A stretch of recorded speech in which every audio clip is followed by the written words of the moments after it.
And we're back. Thank you for joining me in the Critics Clinic to get your prescription for all things movie and entertainment.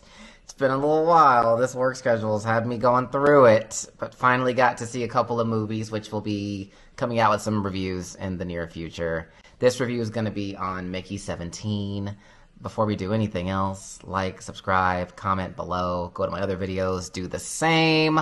If you don't want any spoilers, fast forward to the time I post below, so that way you can get to my full, honest review.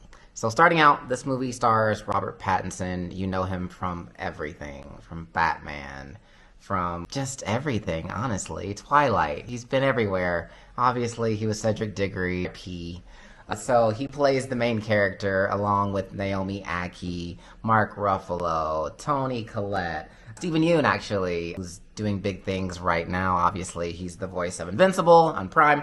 So basically, Robert Pattinson's character plays actually a character that signs up to be an expendable. And in this world, which is Earth, expendables are cloned or printed humans have been outlawed. They showed this scene in Congress where they're like, this is unethical, no one can control it. Mark Ruffalo's character, who's playing a political person who is supposed to be along the lines of some of our current political people. Obviously, he has a fan base that wears red hats, if you know where that's going. That's kind of following him to the ends of the earth and beyond. He's taking an expedition to a new planet that he names Nibelheim, and it's this reoccurring joke throughout the entire movie. He's very sex-oriented, if you'll watch this movie. But anyway, Robert Pattinson's character signs up to be an expendable, which is a printed human that on Earth is illegal, but on other planets, Mark Ruffalo has lobbied to make it to where you can use an expendable to basically do experiments on and use for manual labor. So basically throughout the movie, Robert Pattinson's character gets killed and is reprinted, and his memories uploaded into this new human, who we assume is him because he has all of his same memories and everything like that. Most of the movie takes place on the ship. It's a 4-year journey. They're going through all these things, showing him dying, being reprinted over and over and over again. And it's a dark satire type movie where there's funny moments and there's some sort of poignant moments, but it's mostly just funny. Naomi Ackie's character plays his love interest. Kind of throughout this, you see she's suffering, watching him die and be reborn again. Towards the end, they finally make it to the planet Nibelheim. And his Mickey, the number at the end, is the life that he's on. So Mickey 17, so they think, dies on the planet. He falls into this ice cave, and Steven Yeun's character leaves him to die, and they print number 18, not realizing number 17 is still alive and is saved by these little creatures on the planet that swarm him through their cave and then throw him back out into the ice. He goes back to the settlement, runs into his 18. They start trying to strategize a plan to basically survive and kill off Mark Ruffalo's character. Also, a little side blurb. Something happened on Earth to where if there's any multiples, which they coin them, they actually will kill all of the clones and erase their memory, so they're completely deleted. So it's actually completely illegal to have multiples, so more than one at a time. So they're trying to hide while killing off Mark Ruffalo's character because he's being deemed this evil person. And Toni Collette's character is his wife in this scenario. And basically they're poisoning themselves to be the leaders of this colony. It comes to a head when they do try and assassinate Mark Ruffalo's character. He's doing this nighttime show recording. He's very much a narcissist. So he has this show recording nightly, like a Jay Leno type thing on the ship. And he's making everyone watch it. And so Robert Pattinson's character comes on with a gun and tries to shoot him. But before he does that, one of those little creatures actually escapes onto the ship, and everyone starts going crazy. They catch one of the creatures, kill it, and they take the other one to experiment. Little did they know that this creature can call forth the giant mother that's kind of like the hive mind main alien for the planet. When they do this, there's literally millions that swarm the ship trying to get the baby back, and then they realize they're sentient creatures. They're very intelligent. One of the lab people makes an interpretation device for Robert Pattinson's character to actually talk to this creature, and they realize that these creatures don't want to kill the humans, they just want the baby back. But if they don't get the baby back, they threaten to kill everybody. They do this big screeching noise that kind of bluffs everyone into thinking that they can actually kill all the humans off. The story pretty much culminates in Naomi Ackie's character bringing out the baby, giving it back to the mother alien, if you will. Mickey 18 sacrificing himself while blowing up Mark Ruffalo's character on a ship that was trying to come out and communicate with the mother character, but also trying to kill off all the alien species, which Robert Pattinson's character, Mickey 17, was trying to stop from happening. So 18 sacrifices himself, blows himself up, kills Mark Ruffalo's character. They also kill Toni Collette's character. And then the movie culminates with them doing Remembrance Day, where they blow up the printing device in a ceremony where Mickey 17, Robert Pattinson's character, blows it up. They all celebrate. They start again. Naomi Ackie's character becomes part of the Congress, and they change all the rules and make everything good again. And that's pretty much the end of the movie. So basically, it's an expedition mission of Robert Pattinson's character, and he's playing an expendable, basically a clone that they can kill over and over and over again and use to do their manual labor until they're able to colonize the planet. But unfortunately, a narcissist is trying to take over Mark Ruffalo's character, and it does not go well, and he gets killed by his people, and the humans that settle there live in harmony with the little alien centipede characters. I assume they live in harmony. That's pretty much the end of the movie. I would say in terms of my scoring system, you have my 5 categories for my criteria. First is going to be cast and crew.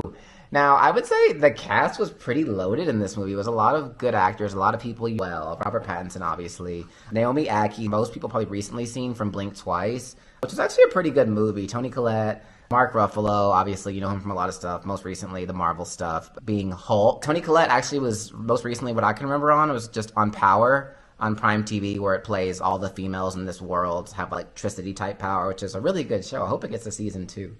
I would say from a cast and crew standpoint, it was loaded, a lot of big names. I think they did well. They acted well. I'm going to give it a 2 out of 2 just because they all did the job that they had to do.